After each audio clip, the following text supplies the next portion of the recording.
Olá, seja muito bem-vindo ao primeiro episódio, o episódio inaugural do Municipaliza Cast. O nosso Municipaliza Cast vai ser um podcast voltado à gestão municipal, aos servidores públicos, aos controladores e também ao controle externo e demais especialistas do direito municipal. Hoje, nós estamos inaugurando esse projeto que foi idealizado por mim e é um sonho que eu tinha de trazer ainda mais informação, não só para quem é especialista, mas para também você que é cidadão. Hoje, vamos iniciar com um grande colega, amigo, Eduardo dos Santos Dionísio. Vou aqui ler rapidamente o currículo desse grande amigo e que é um especialista também da área pública e que faz parte hoje do Tribunal de Contas do Estado de Mato Grosso do Sul. O Eduardo, ele é advogado, ele atualmente é palestrante, ele faz parte do Instituto de Direito Administrativo de Mato Grosso do Sul, ele é especialista em Direito Processual Civil e também atualmente ele atua como diretor de serviços processuais do TCE-MS. Eduardo, é uma honra tê-lo aqui neste episódio inaugural. Muito boa tarde. Boa tarde, doutor Wellington. Eu aqui agradeço pelo convite, pelo honroso convite de estar aqui no Municipaliza Cast. Em primeiro lugar, parabéns pela iniciativa em idealizar um canal de comunicação com a sociedade, com os advogados, com aqueles que estão nos municípios e lidam no dia a dia na gestão pública e que certamente será um meio não só informativo, mas também de transmitir temas e debater temas de extrema relevância para a administração pública como um todo. Meus parabéns e muito obrigado pelo convite. Muito obrigado, Eduardo. Eu que agradeço. E hoje nós estamos aqui para aprender, certo? Eu já trouxe aqui a minha agenda, a minha caneta, que hoje eu vou anotar a aula que o doutor Eduardo vai nos transmitir aqui hoje. E o tema, Eduardo, hoje aqui é como a advocacia pode atuar perante os tribunais de contas, né? Então, num primeiro bloco aqui, nós vamos falar sobre a visão institucional do tribunal. Qual é o papel, Eduardo, hoje do Tribunal de Contas dentro do controle da administração pública?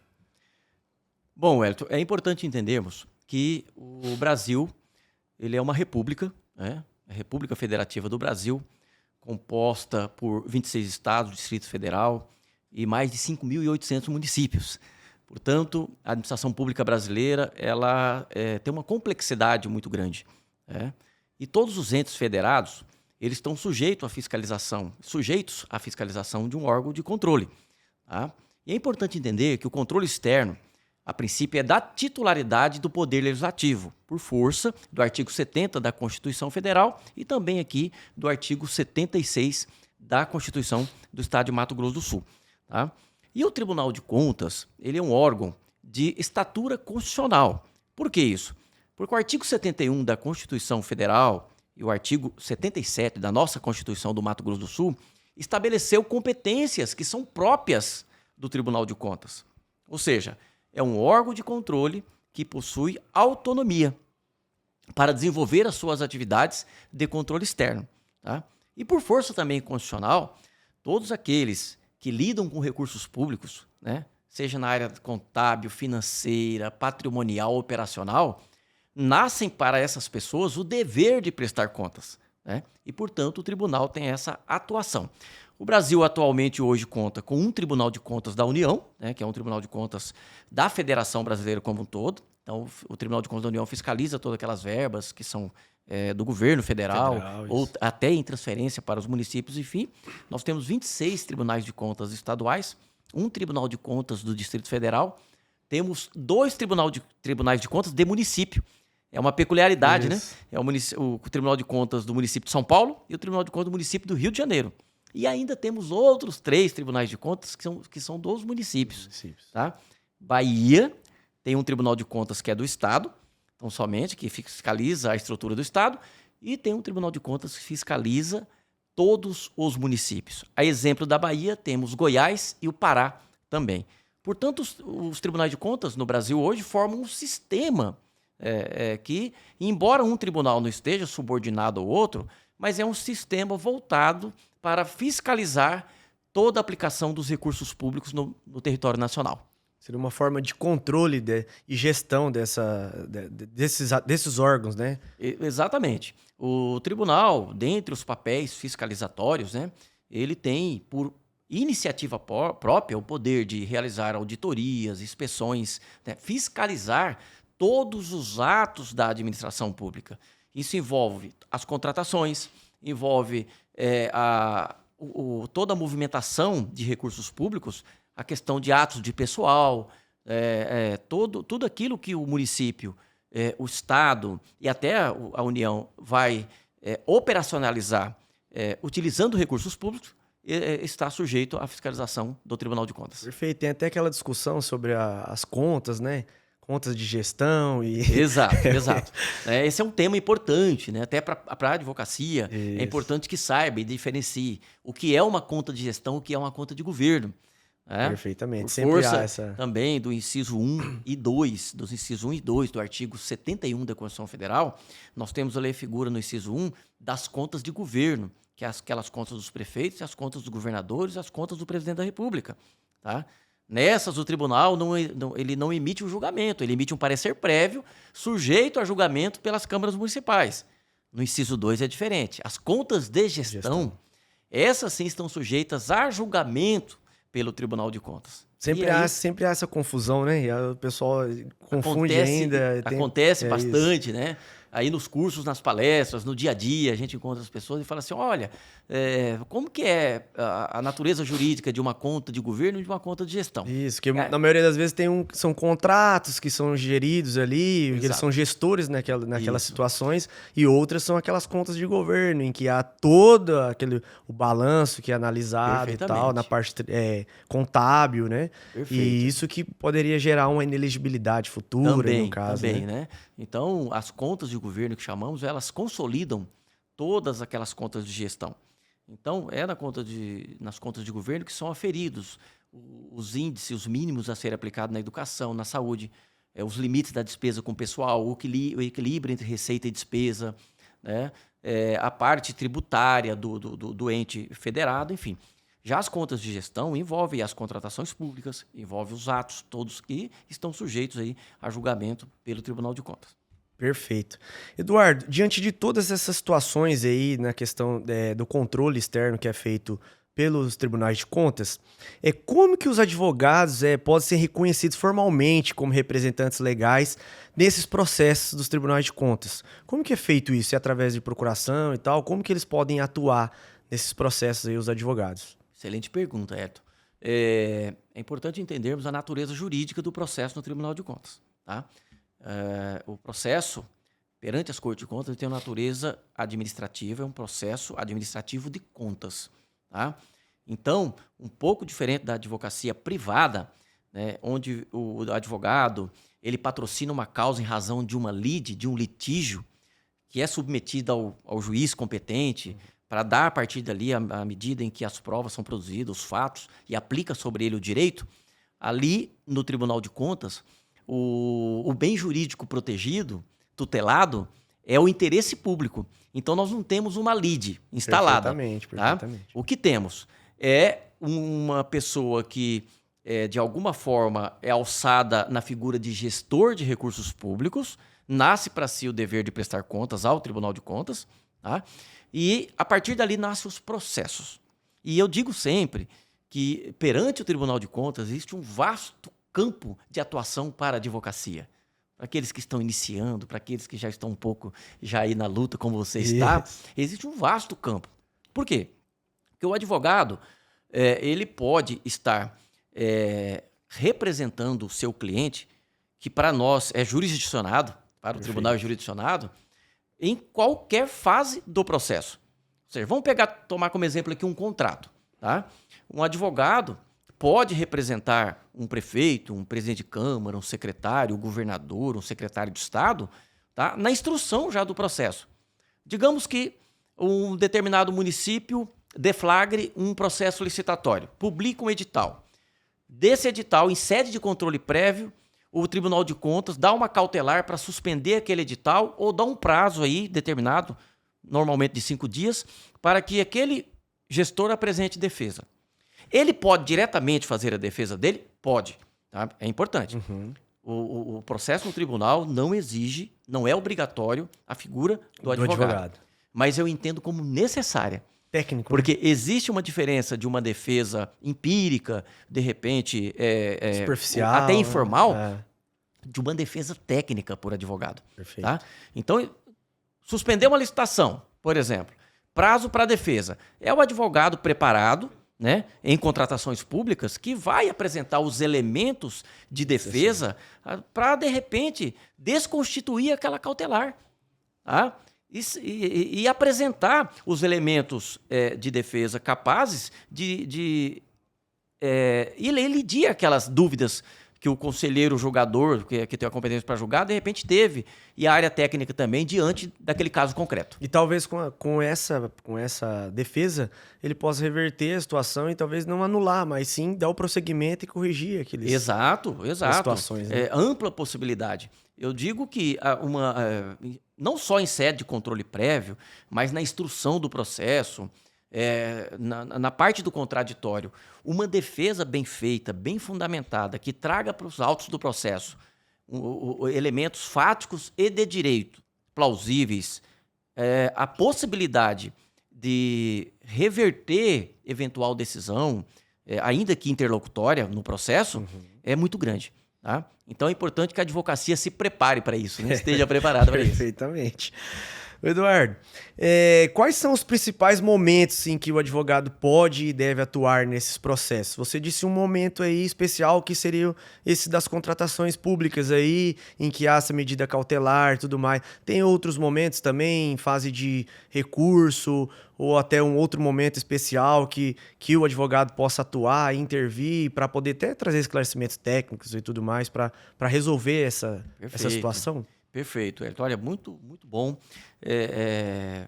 esse seu comentário até a respeito disso. Né? Como eu disse há pouco, o advogado pode atuar em qualquer fase do processo, qualquer fase.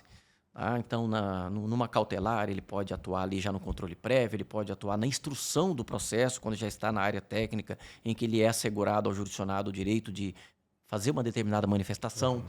Tá? Depois que o Ministério Público de Contas se manifesta, que o conselheiro recebe o processo em fase de saneamento, o advogado pode atuar trazendo ali o contraditório, a ampla defesa bem fundamentada.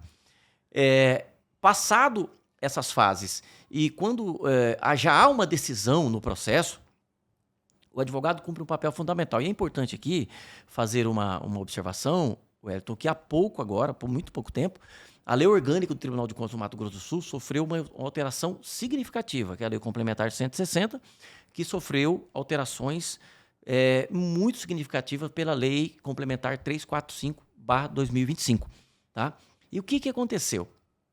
Nós temos agora uma possibilidade de alargamento do sistema recursal dentro do Tribunal de Contas. Olha que interessante isso, Elton. Olha que interessante. Então, assim, anteriormente, se o conselheiro dava uma decisão singular, por exemplo, que é aquele processo que o conselheiro decide sozinho, pelos critérios previstos no regimento interno do tribunal, certo? Dali, cabia tão somente o chamado recurso ordinário. Tá? Sim. Se o jurisdicionado não logrou êxito no ordinário, só caberia lá na frente o pedido de revisão antigo, Perfeito. Que agora virou pedido de rescisão. O que acontece agora? Tá? Da decisão singular definitiva, cabe agravo interno. Tá? Então, digamos que o conselheiro decidiu um processo singularmente, sozinho, tá? É decisão final, tá? Uma decisão singular final. Cabe agravo interno para uma das câmaras, porque no tribunal nós temos duas câmaras e depois temos o tribunal pleno. Tá? Se ele não lograr êxito em uma das câmaras, em sede de agravo interno, ele ainda tem a possibilidade de interpor um recurso ordinário ao tribunal pleno. Então, antes dessa decisão, exatamente. Aí ele tem essa possibilidade agora. Perfeitamente. Então, isso abriu uma ampla possibilidade dele continuar discutindo pelo seu cliente a possibilidade de reverter determinada decisão final. Uhum. A exemplo também, uma decisão colegiada de uma das câmaras, um acórdão da Câmara, está sujeita a agravo interno para o Tribunal Pleno. Tá? E depois ainda há um recurso ordinário cabível ao Tribunal Pleno também. Então, alargou bastante essa figura recursal dentro do Tribunal de Contas. Digamos que seja em sede de cautelar, ou então, na admissibilidade de um recurso, negou seguimento àquele recurso. Cabe agravo de instrumento. Então, nós temos a figura do agravo interno para decisão singular ou colegiada final, do juízo singular. Ou do colegiado de Câmara. E para as decisões singular e colegiadas que não são finais, são aquelas interlocutórias, cabe agravo de instrumento. Bacana. Tá? Então, da decisão singular interlocutória, cabe agravo de instrumento para uma das câmaras. Muito próximo daquilo que hoje tem nos tribunais de justiça. Sistema recursal do Código de Processo Civil. Perfeitamente. Nos aproximamos muito disso. Então, são amplas as possibilidades que a advocacia publicista, o advogado público, né, as procuradorias como um todo, têm para buscar, de repente, desconstituir, de repente, uma decisão ali que foi desfavorável a determinado gestor público. O senhor disse nessa função aí também, depois dessa parte do recurso ordinário, agora o senhor tinha dito aí que agora alterou, não é mais aquele de revisão, seria agora um novo recurso, um recurso de rescisão, é isso? Mudou a nomenclatura, né? Então agora, levando em consideração que lá no Código de Processo Civil nós temos a figura da ação rescisória, né? Isso. Tá? Então aqui foi criado pela Lei Complementar 345 a figura do recurso de rescisão. Tá? Por quê, Arthur? Diferentemente de um agravo interno do recurso ordinário, onde o relator que vai relatar aquele recurso, ele reforma a decisão, em sede de recurso de rescisão é diferente. Ele rescinde aquela decisão que já foi transitada em julgado, porque o pedido de rescisão é cabível tão somente após o trânsito em julgado da decisão, tá? Enquanto ela estiver passível de recursos, tanto agravo interno quanto recurso ordinário, não cabe o pedido de rescisão, tá? E naquela manifestação do tribunal em sede de pedido de rescisão, ele vai rescindir a decisão anterior e emitir uma nova decisão da qual não cabe mais recurso, a não ser o embargo de declaração para discutir aí alguma omissão, obscuridade ou contradição naquela decisão. Bacana. Ficou muito melhor agora para discutir várias matérias nessa fase. Amplas possibilidades, um campo de atuação muito forte para a nossa advocacia aí. Perfeitamente. Eduardo, como que você, Vossa Excelência aqui, enxerga a evolução da atuação? Não, Vossa Excelência tem uma bagagem muito grande, então tenho um carinho especial, né? Sempre esteve conosco na OAB também, quando fizemos eventos lá, quando presidi a Comissão dos Advogados Publicistas na OAB Mato Grosso do Sul. E mais uma vez agradeço, né, por esse convite e a aula inaugural aqui, né, do Municipaliza Cast. Eu digo que é uma aula porque cada dia estaremos aqui com pessoas que são especialistas, que têm bagagem, têm experiência, e trazer essa experiência para o público é muito importante. A ideia do nosso podcast é justamente isso, é trazer de forma clara, prática e objetiva essas dúvidas que podem gerar não só para aquelas pessoas que são técnicas, mas também para a sociedade como um todo. Claro, o gestor, né, que às vezes não acompanha, mas esse vai ser mais um canal que ele pode acompanhar e tirar algumas dúvidas referente a isso. Perfeito. Eduardo, nessa última reflexão aqui, como que o senhor enxerga a evolução da atuação da advocacia nos tribunais de contas nos próximos anos? Já evoluiu bastante, né? Como o senhor já disse aqui, e essa evolução, e principalmente na parte recursal. E aí, gostaria de saber como que o senhor enxerga essa atuação futura dos advogados. Perfeito. Hélio, eu diria para você que com esse tempo de Tribunal de Contas, eu estou há 16 anos no Tribunal de Contas do Estado de Mato Grosso do Sul e há 36 anos na vida pública, né? Sou servidor público de carreira de um pequeno município do interior. E sou advogado também, já fui vereador, já fui secretário municipal. Isso nos permite a enxergar um pouco de todo esse contexto que envolve a administração pública como um todo, né? Enquanto secretário, você é gestor, enquanto vereador, você é legislador, enquanto advogado, você entende, né, razoavelmente do processo. E no Tribunal de Contas, tenho percebido uma ampla evolução. O Tribunal de Contas do Mato Grosso do Sul tem evoluído muito, né, em termos de sistemas, automatização dos processos. Veja só você que hoje nós não temos mais processos físicos. Você é da época ainda que quando iniciou militando na advocacia publicista, você via lá os processos físicos. Hoje nós não temos mais. Carga, nossas mesas no Tribunal de Contas são mesas limpas, né? Sem papel, nós não tramitamos mais nada em papel. O acesso da advocacia ao processo de qualquer lugar onde ele estiver, a possibilidade de peticionar no tribunal, de defender o seu cliente, utilizando recursos de tecnologia da informação. Mas como eu vejo o futuro da advocacia perante o Tribunal de Contas, assim como no processo como um todo, no próprio processo civil, tá? Nós vivemos num mundo que a tecnologia evolui numa velocidade tremenda, né? O que hoje você pensa que é moderno, amanhã já não está tão moderno assim. É verdade. Tá? E eu creio que com o advento agora da inteligência artificial, né, a possibilidade de buscas muito rápidas, a jurisprudências, acesso à legislação, a produção de determinados textos de forma mais ágil, tá, vai permitir que a advocacia tanto atue de forma mais célere, tá, e também junto ao Tribunal de Contas, ela possa ajudar também o tribunal a aprimorar a sua atuação. Tá? Por que eu estou dizendo isso? Tá? E aí temos que ter um cuidado também, né? A IA está a serviço de todos nós. Só que temos que tomar cuidado que ela está a serviço e não fazer por nós. Serviço, a IA não faz o nosso serviço. Faz.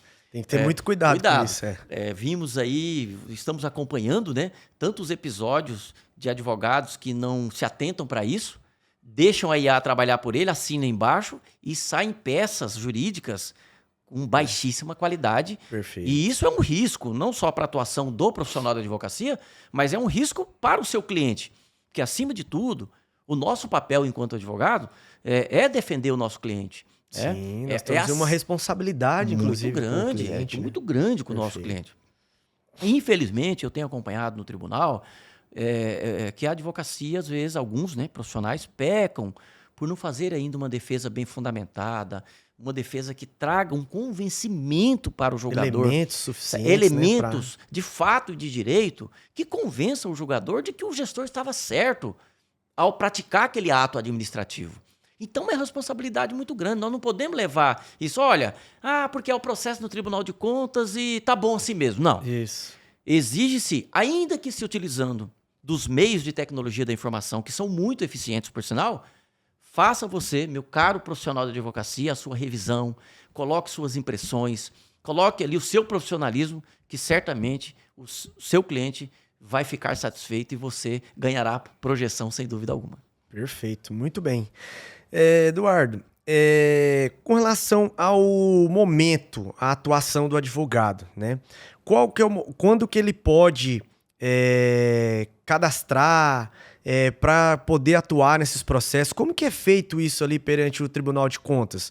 Ele vai lá e faz uma procuração, chega lá no balcão e pede para protocolar? Como que acontece isso no Tribunal de Contas hoje?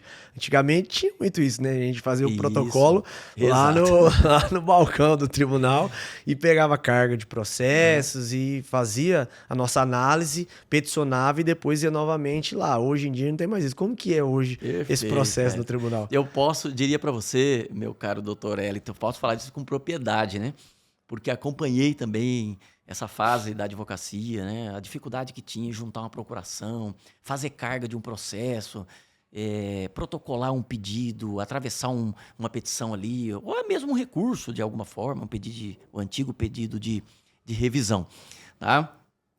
Em 2018, nós conseguimos implementar um amplo acesso da advocacia aos processos no tribunal por meio de um cadastro eletrônico. E eu quero aqui enaltecer a grande parceria que foi feita pela OAB na época com o Tribunal de Contas, na época da gestão ainda do nosso querido Mansur Carmouche. Sempre presidente. Tá? Sempre presidente, nosso querido Mansur, que foi muito solícito naquela época. Eu tive a honra de conduzir esse trabalho junto com a nossa tecnologia do tribunal, que é muito eficiente. Tá? E criamos dentro do TCE Digital, que é o nosso portal, tá? o cadastro do advogado. E o que é isso? O advogado que não está cadastrado no Tribunal de Contas ainda, ele vai entrar no portal, ele vai colocar o seu CPF, e imediatamente o nosso sistema vai no CNA, que é o Cadastro Nacional de Advogados, e puxa da base de dados do CNA todas as informações dele. Dali em diante, ele clica num botão para confirmar e está cadastrado no tribunal e apto para atuar no processo no tribunal. Então, isso foi uma grande evolução, né? Então, é simples. Você vai entrar no portal do tribunal, ali vai ter um botãozinho TCE digital, cadastro do advogado, uma área própria do advogado, a área do advogado. Você fez seu cadastro, você pode atuar aí em todos os tipos de processos que tramitam no Tribunal de Contas.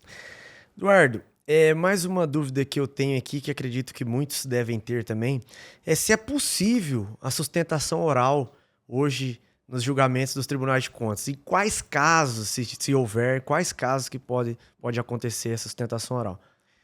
Hérito, eu diria para você que eu entendo o Instituto da Sustentação Oral como fundamental para o aperfeiçoamento dos julgados.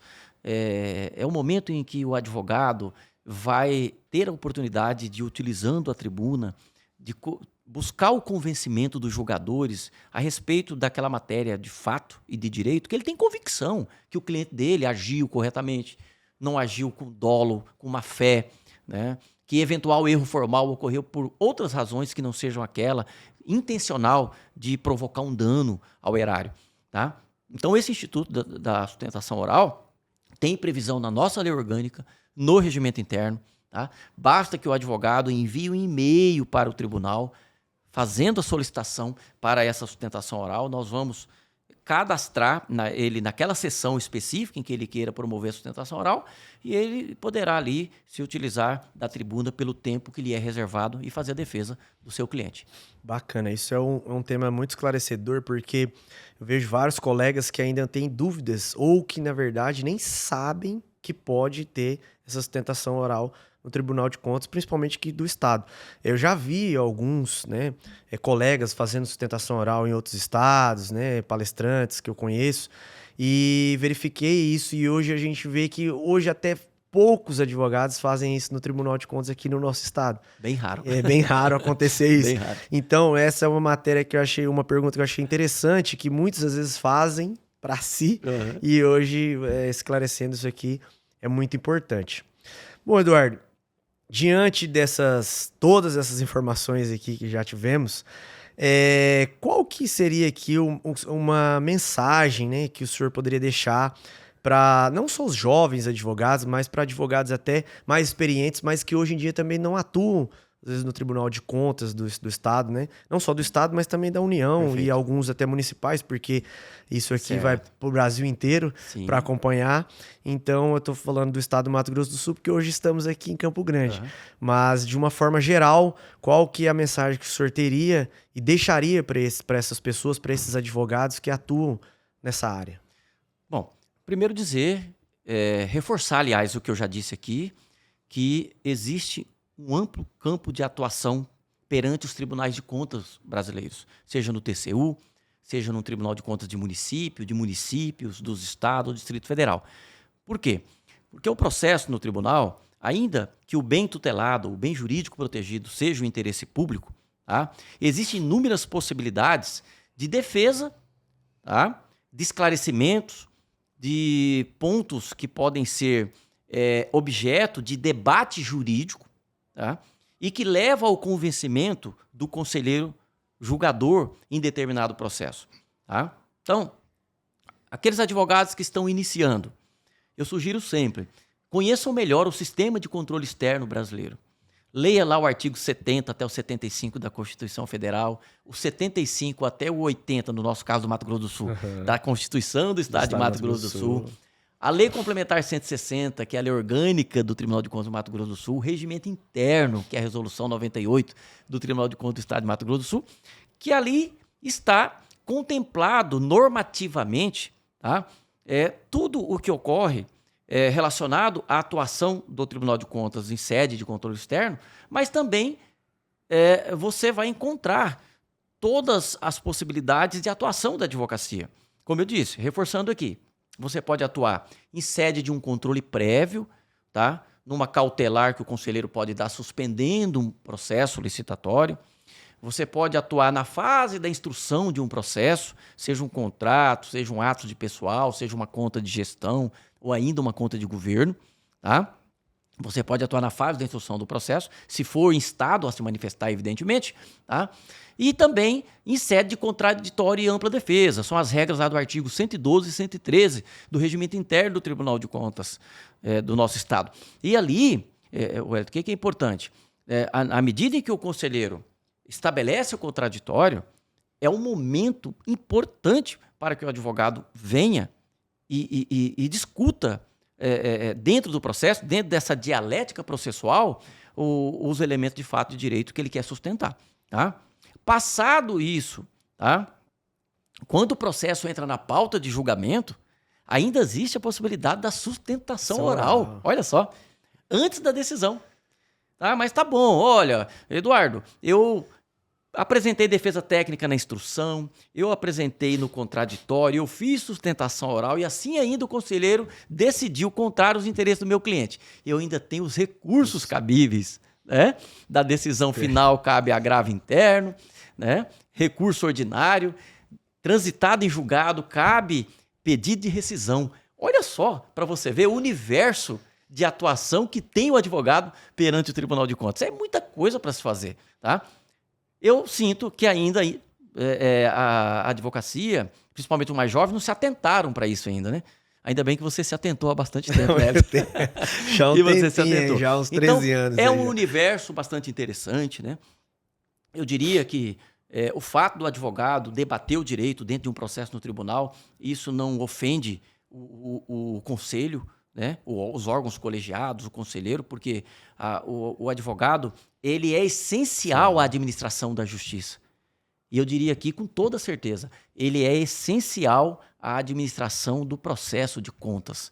Tá? Então, fica aqui como mensagem que acreditem da possibilidade de militar perante o Tribunal de Contas, que certamente você vai ter sucesso na carreira profissional e o processo no tribunal será ainda muito melhor.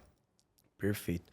Eduardo, ainda pegando um gancho nessa questão que você já deixou com a mensagem aí, essa questão da atuação dos advogados nesse sentido, o que ela influencia nessas decisões do Tribunal de Contas hoje? As decisões hoje, o que elas geram? Elas geram multas, recomendações, glosas? Como que tem isso, a questão também do prejuízo com relação não só ao recurso que foi utilizado, mas também, às vezes, para a pessoa, o cliente, o jurisdicionado, né, como pessoa CPF daquele que é o gestor dos casos ali. Como que isso, como que o advogado pode influenciar na reversão dessas decisões aí? Perfeito. Primeiro, é importante entendermos que o Tribunal de Contas atua na defesa do interesse público, mas nenhum conselheiro tem o prazer, né, a satisfação de aplicar sanção ao gestor. Não tem, ninguém sai dali soltando fogos, feliz. Olha, multei um prefeito, determinei um ressarcimento, inabilitei alguém para contratar com o poder público, ou inabilitei alguém para ocupar função pública, enfim. Isso não é satisfatório para ninguém. O melhor, eu sempre digo, né, que o melhor processo do tribunal é aquele bem instruído, é aquele que leva a uma regularidade, a uma decisão favorável ao gestor. Isso é perfeito. Sabe? Porque quando é irregular dá trabalho para todo mundo e o trabalho é grande, tá? Então, eu diria para você, só que o Tribunal de Contas, ele exerce o chamado, por força constitucional, chamado poder-dever. Tá? Ele tem o poder, que foi instituído no artigo 71 da Constituição Federal, no 77 da nossa, e o inciso 9 do artigo 71 da Constituição Federal, o 9 também do 77 da nossa Constituição, diz o seguinte, que diante de irregularidade insanável, o tribunal deve aplicar sanções cabíveis. Então, o poder-dever, se constatou uma irregularidade e ela restou insanável, né? O jurisdicionado não se defendeu, não apresentou elementos fatos de direito que reverta aquela irregularidade, o tribunal tem que aplicar sanção. Sim. É dever. Vai ser penalizado. E essas sanções o que é? Pode gerar uma multa, não tem advertência, pode gerar uma multa, pode, se houver dano ao erário, ressarcimento do dano provocado, devidamente corrigido, tá? Inabilitação para contratar com a administração pública, que pode ir até 8 anos, tá? Pode gerar isso. Pode gerar inabilitação para ocupar cargo em comissão e função de confiança. Tá? Então, são essas as sanções cabíveis. Então, a atuação do advogado é muito importante. Caros colegas aí, se atentem para isso e diante de cada sanção dessa, você tem que ter uma defesa específica para isso. É importante saber e conhecer do processo no Tribunal de Contas. E além dessa questão da administrativa, ainda pode gerar futuramente ainda uma questão até judicial, né? Uma ação de probidade, algo nesse sentido. Pode gerar, muito bem lembrado, Elton. Então é muito sério. Eu digo que lidar com interesse público, especialmente com recursos públicos, é uma tarefa árdua, não é simples. Nós nos colocamos sempre do lado daquele que está também do lado de lá, que é o prefeito, o secretário, o gestor público, né? Não é uma tarefa simples, né, Elton? Vamos reconhecer aqui. Mas é uma questão muito séria. Veja só que uma conta de governo que tem um parecer prévio contrário e a Câmara Municipal mantém, gera inelegibilidade. Pode gerar inelegibilidade desse candidato, do futuro candidato, né? Uma conta de gestão julgada irregular pelo tribunal também, tá? Pode gerar, a depender da gravidade do dano causado, o tribunal pode submeter ao Ministério Público Estadual aquela situação que vai gerar uma ação por ato de improbidade ou até uma ação civil pública. Então, existem vários desdobramentos a partir de uma má gestão de recursos públicos. Tá? Então, é muito importante. Wellington, só se você me permitir fazer uma pequena ressalva, que é uma pergunta que me fazem sempre, né? Nas palestras e nos cursos. Eduardo, a decisão do Tribunal de Contas, ela é passível de revisão judicial? É a pergunta que me fazem quase... É bônus isso aqui, vamos dizer, é um bônus, né? Não, depende. Depende. Eu tenho um artigo sobre isso também. Você falou. Eu estou falando isso porque eu estou te provocando, né? Depende, tá? A decisão do tribunal ela é só passível de revisão judicial se houver ali ofensa ao devido processo legal, ao contraditório e à ampla defesa. Incisos 54 e 55 do artigo 5º da Constituição Federal. Tá? No mérito daquela conta, tá? O Poder Judiciário não pode adentrar, sob pena de usurpar de uma competência que é exclusiva do Tribunal de Contas. E da Constituição, né? Da Constituição. Assim como o Poder Judiciário não vai adentrar no mérito de uma decisão administrativa. Né? Perfeito. Ele não vai adentrar no mérito. Ele pode até ter, se houver uma nulidade, uma ilegalidade, ele vai realmente ali dar uma decisão de contas, né? Exatamente. Principalmente quando chega o parecer prévio para as câmaras fazerem o julgamento, aquele trâmite que tem ali tem que ser observado. Tem que ser observado. Então, se ele não for observado aquilo ali com relação a isso, o que você está falando aí. Então, o Poder Judiciário pode, numa conta julgada irregular, em que se estabeleceu o devido processo legal, contraditório e ampla defesa, reverter o mérito daquela decisão. Olha, tribunal, não, você deu como irregular, mas eu vou dar pela regularidade. Não pode. Isso aí não pode. Jamais acontecer isso. Jamais não. Jamais não, mas pode acontecer. Pode acontecer. É importante dizer que já aconteceu. Já aconteceu. Ô, Eduardo, bacana. Assim a gente encerra o primeiro episódio do Municipaliza Cast. Quero agradecer imensamente aqui, Eduardo, mais uma vez, por compartilhar o seu conhecimento, experiência, né, sobre a atuação da advocacia perante os tribunais de contas, né? Foi uma verdadeira aula aqui para todos nós.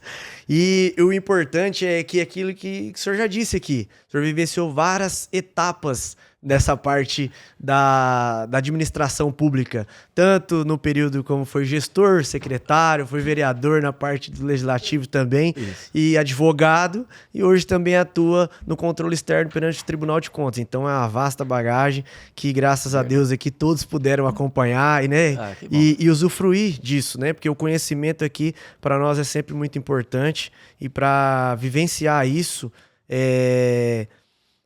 para mim é uma satisfação que isso aqui para mim também vai ser uma escola, né? Uma sala de aula com várias pessoas.